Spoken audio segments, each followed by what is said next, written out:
De ces deux commandements dépend toute la loi ainsi que les prophètes. Commandement de l'amour, tu aimeras le Seigneur ton Dieu de tout ton cœur, de toute ton âme et de toutes tes forces, et ton prochain comme toi-même.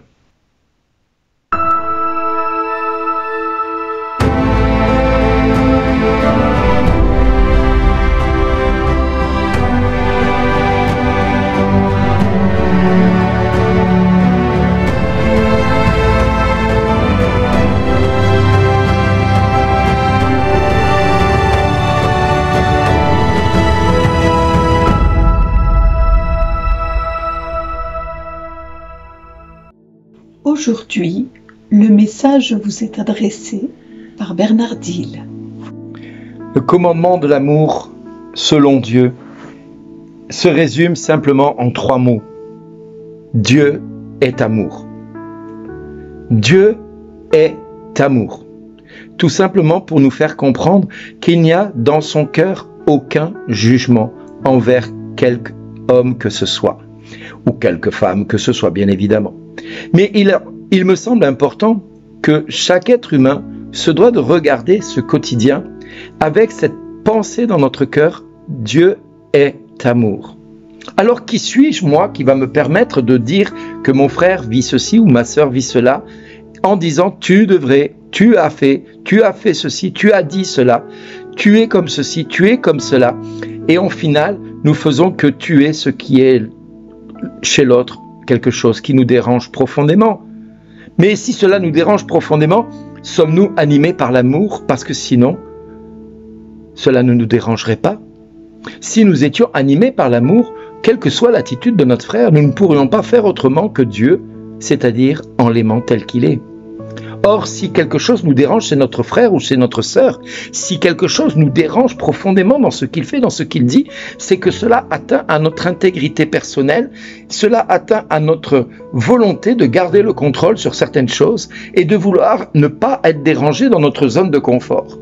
Or, Dieu lui-même accepte notre attitude, quelle que soit notre manière de faire ou notre manière d'agir, il est amour et il ne porte aucun jugement sur qui que ce soit, parce que durant tout son ministère, durant son exercice de ministère, son commandement premier était l'amour. Et parce qu'il était amour, il ne s'est pas permis de juger la Samaritaine qui avait plusieurs maris. Et il ne s'est pas permis de juger la femme adultère qui avait commis l'adultère. Et entre autres, il y avait peut-être un homme quelque part qui avait commis l'adultère avec elle, mais quelque part, lui, il est exonéré de sanctions humaines. Donc, vous voyons bien là que le jugement des hommes n'est pas forcément juste tout le temps. Jésus n'a pas condamné non plus Zachée, qui avait pourtant pendant des années volé et détourné de l'argent, mais il l'a accueilli et il est allé même manger chez lui pour lui montrer que l'amour était capable d'aller visiter même les pécheurs, et Zachée en sera tellement interpellé qu'il fera une réelle conversion et un réel démarche d'amour envers son prochain, en donnant presque même tout ce qu'il avait gagné et même plus que ce qu'il avait gagné. Bref, nous avons toujours l'amour de Dieu qui va se manifester, même au centurion qui, lui, va venir crier au secours pour un serviteur. Et Jésus va vouloir aller chez lui et le centurion va lui dire « Non, je ne suis pas digne que tu rentres dans ma demeure, mais dis seulement une parole et je sais que mon serviteur sera guéri. » Et nous nous reprenons chaque dimanche à la messe, cette fameuse phrase du centurion, pour dire à chaque être humain que quelle que soit notre nature humaine, que nous soyons juifs ou païens, ou même centurions, eh bien nous sommes appelés à pouvoir dire à Dieu « Dis seulement une parole et je serai guéri. » Et ça, Jésus apprécie que dans notre cœur, nous ayons cette démarche-là d'aller vers ce Dieu qui est capable de ne pas regarder en nous ce qui est faux, ce qui est pécheur, ce qui est malhonnête, ce qui est tordu, ce qui est misérable, ce qui est condamnable par les autres hommes, mais selon le cœur de Dieu, il n'y a que miséricorde. Le jugement de Dieu est miséricorde, nous dit la parole de Dieu. Et le livre de Jacques nous dira Pour qui te prends-tu donc, toi qui juges ton prochain? Es-tu donc Dieu? Or, nous avons tendance trop facilement à juger notre frère ou notre sœur dans ce qu'il fait, dans ce qu'il est, parce que cela dérange notre confort personnel, parce qu'il nous pousse dans nos retranchements, il nous pousse à l'aimer encore plus dans ses incapacités à être aimable. Oui, parce que des fois, nous ne sommes pas aimables tels que nous sommes. Nous avons des défauts, nous avons des travers qui font que nous ne pouvons pas être aimés naturellement, parce que c'est pas naturel d'aimer quelqu'un qui a des défauts, quelqu'un qui commet le péché, quelqu'un qui a des maladresses, quelqu'un qui agit bien malgré lui contre un tel ou une telle. Mais il n'en demeure pas moins qu'il doit être aimé malgré tout. Et Jésus va le montrer du haut de la croix quand il aura les deux prisonniers de part et d'autre. L'un va lui dire, mais sauve-toi et sauve-nous nous-mêmes en même temps, si tu es le Fils de Dieu. Et l'autre homme qui était de l'autre côté condamné comme Jésus et cet homme-là, va dire, mais ne crains-tu pas Dieu au moment de rencontrer face à face Dieu? Et il va dire à Jésus, souviens-toi de moi quand tu entreras dans ton royaume. En clair, il crie vers Dieu son désarroi, mais il espère que cet homme qui est vraiment Dieu vienne le secourir.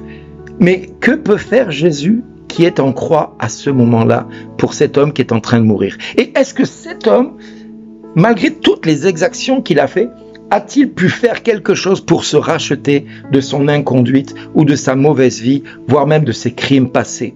Non, il ne pouvait rien faire pour racheter sa vie. Il ne pouvait rien faire pour être aimé. Il ne pouvait rien faire pour être aimable. Non. Il était simplement aimé par Dieu lui-même en la personne de Jésus-Christ, au point que Jésus lui dira « Aujourd'hui même, tu seras avec moi dans le paradis ». Pour dire que quelqu'un qui se repent, même ne serait-ce qu'à la dernière seconde de sa vie, il peut accéder à l'éternité parce que Jésus est le souverain qui décide de qui doit mourir, de qui doit vivre, de qui doit être avec lui durant la terre et qui doit être avec lui dans l'éternité. C'est lui qui détermine qui il sauve et qui il ne sauve pas. Et la bonne grâce qui nous est donnée, et je dirais la meilleure des grâces qui nous est apportée aujourd'hui, c'est que Jésus ne fait qu'accomplir ce que le Père a voulu depuis toute éternité. Jésus ne fait qu'accomplir la promesse de Dieu pour l'humanité. Quand Jean, au chapitre 3, verset 16, il nous dit « Car Dieu a tant aimé le monde qu'il a donné son Fils unique afin que quiconque croit en lui ne périsse pas mais ait la vie éternelle. » Et au verset 17, « Car Dieu a tant aimé le monde qu'il n'a pas envoyé son Fils pour juger le monde, mais pour que le monde soit sauvé par lui. » Donc, si Jésus a accepté de mourir sur demande de son Père, parce que Jésus va dire à son Père, « Père, si cette coupe peut s'éloigner de moi, mais non pas ma volonté, mais la tienne. » Eh bien, nous voyons bien que c'est à l'initiative de son Père que Jésus va livrer sa vie par amour pour nous tous qui sommes condamnables et condamnés de par notre péché originel. Nous sommes tous privés de la gloire de Dieu, mais la grâce que Dieu a voulu, c'est que nous soyons tous appelés à être sauvés malgré notre péché. Alors, aujourd'hui mon frère, tu te dois, ne serait-ce que par rapport à l'amour que Dieu te donne aujourd'hui et sa miséricorde qu'il te manifeste, d'être à ton tour miséricorde envers tes prochains et de lui montrer que tu l'aimes tel qu'il est et de lui dire, même si tu n'en as pas envie, merci d'exister.